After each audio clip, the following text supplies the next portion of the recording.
Hello. So in this video I want to talk about control and how control works or can work in relationships.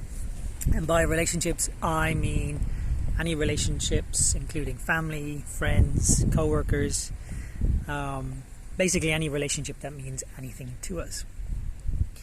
So the first thing about control is it probably brings up an immediate judgment of, oh, it's not good to control in relationships.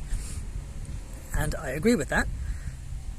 But I think the best starting point is to really own that we all, on and off, try and control the people we are in relationships with. And the sooner we own that, the better. And I will explain how control isn't just physical violence. It can be lots of different ways that we try and control the people who are important to us. And that's the first thing I want to recognize, that the attempt to control the people we are in relationships with is really understandable. What I see happening in myself and in others is we enter into relationships and those relationships become valuable, and because those relationships are increasingly valuable to us, we start to fear losing those valuable relationships. And out of that fear of losing those valuable relationships, or of those relationships becoming something that we might need to leave or withdraw from, we try and control them so that they remain as the relationships we want, or just so that the relationships remain. So basically, control emerges from a fear of loss, or a fear of those relationships becoming something we don't want.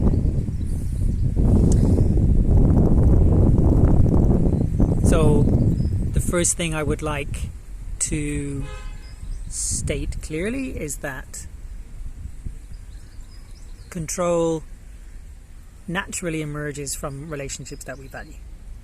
The attempt to control those relationships naturally emerges from the value we feel in those relationships. So what do I mean by control? Well, the first one that probably comes to most people's minds is physical threat, physical violence. And yes, that is a way to control people, to physically threaten them. But control is the term I'm using when I'm using control is a much broader term. So for example, ultimatums. If you don't do this, I'll do that. That is a form of control. That is linking another person's behavior to a more punitive behavior from our side. So essentially we're using punishment to control. Another one is rules and restrictions. If you want to be with me, you can't do this and you can't do that. You know, in some sense that's a good thing. They're called boundaries. In another sense, if those you can do this and you can't do that have nothing to do with the relationship itself, but the person's life elsewhere. So for example, you can't travel for 2 weeks on your own if you want to be in a relationship with me, is a form of control. And it emerges from the fear of loss. So you can't travel for 2 weeks without me because that's too much for me to bear, because I don't want to be without you for 2 weeks and it makes me feel insecure and blah, blah, blah, blah, blah. We are trying to take that person's freedom away.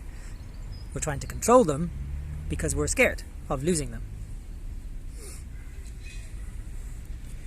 And other rules and restrictions on the other that we try to impose, for me, are more often than not acts of control that emerge from fear.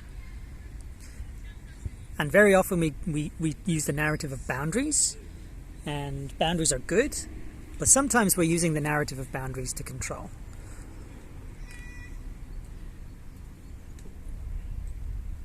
Other ways to control are leveraging our feelings of hurt and pain in order to try and make a person change. And expressing our hurt and pain is fine, but when we are consciously or unconsciously using that hurt to manipulate someone into feeling guilty or guilt-tripping them so that they do something different, is a form of control. So we have violence, we have rules and restrictions, we have even the narrative of boundaries, we have emotional leveraging or emotional manipulation, guilt tripping. All these things are examples of trying to control someone. And more often than not, that attempt to control emerges from a fear of losing that relationship or a fear of that relationship becoming something we don't want. Which is, again, is the fear of the loss of that relationship. And there's so many other ways that we attempt to control our partners or even our family members in an attempt to get what we want or in an attempt to make us feel less scared. And I would challenge you or invite you to think about that. To think about the people you love and to really be aware of when are you trying to control them? When are you judging them, for example? When do you explicitly say you should or shouldn't do this? When are you not accepting them as they are and trying to make them something else for you, or trying to make them do particular things so that you're not so scared or insecure? Really be aware of the subtle ways you maybe try and control the people who you value. So why is this important? For me, this is important because the opposite value of freedom is incredibly challenging but incredibly beautiful when aimed for. So already I'd like to put a caveat in that it's going to be quite difficult to drop all attempts to control the people we value and love. Our fear will occasionally take over, and we may drop an ultimatum or a threat or guilt trip someone or be passive aggressive. This shit will happen.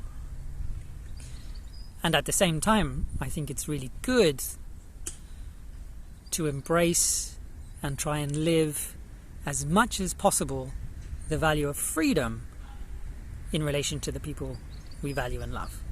By that I mean to look at the person we value and love, to really look at them and say, I want you to be free, totally free. That includes free from my desires, free from what I want from you, free from who I want you to be, free from any sort of rules and restrictions that I wish I could apply to you, free from any form of my control.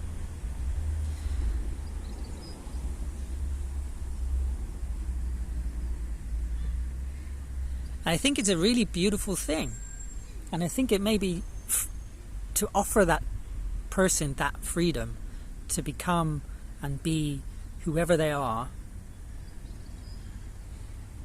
is an act of love.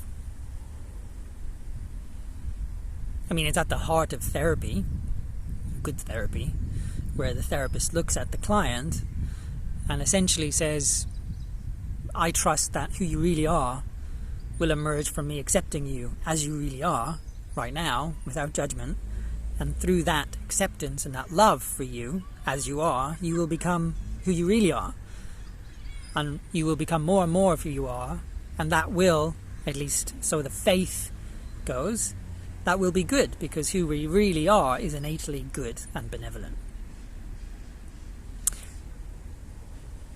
So that works in therapy, but I think it also works in terms of as an expression of love, granting someone freedom, total freedom, no matter what, that they can do and be whatever they want, whenever they want, is an act of love. And control is the opposite. I don't think control is love. I think control is fear or hurt. Now there's a massive caveat.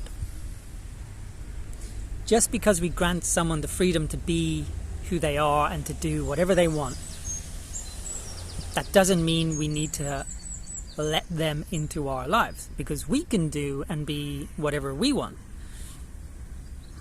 So instead of trying to control others and make them into the people we want them to be, for me our choices seems to be either we accept the person as they are and allow them to go for whatever they want,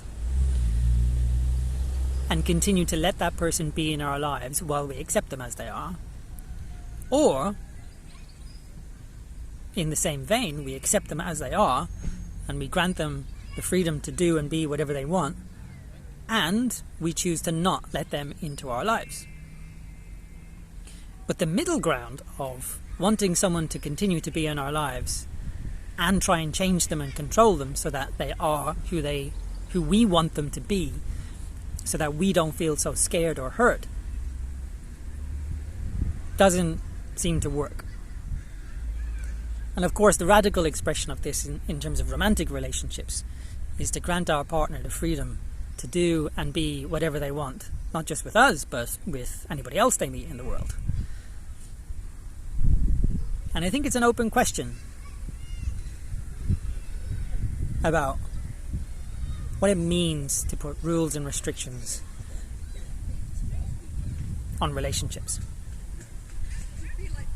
For me, maybe it's just about you either accept the person as they are and let them into your lives, or you accept the person as they are and you choose to not let them into your life.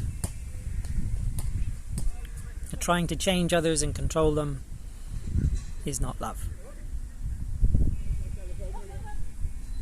And granting the person we value and love total freedom is incredibly challenging and scary, but really valuable and beautiful.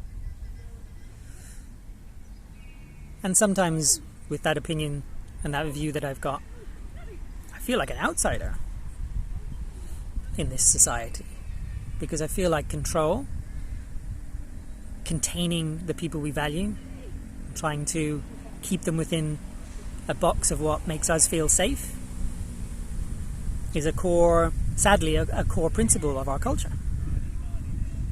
We don't even see it, that we're doing it sometimes.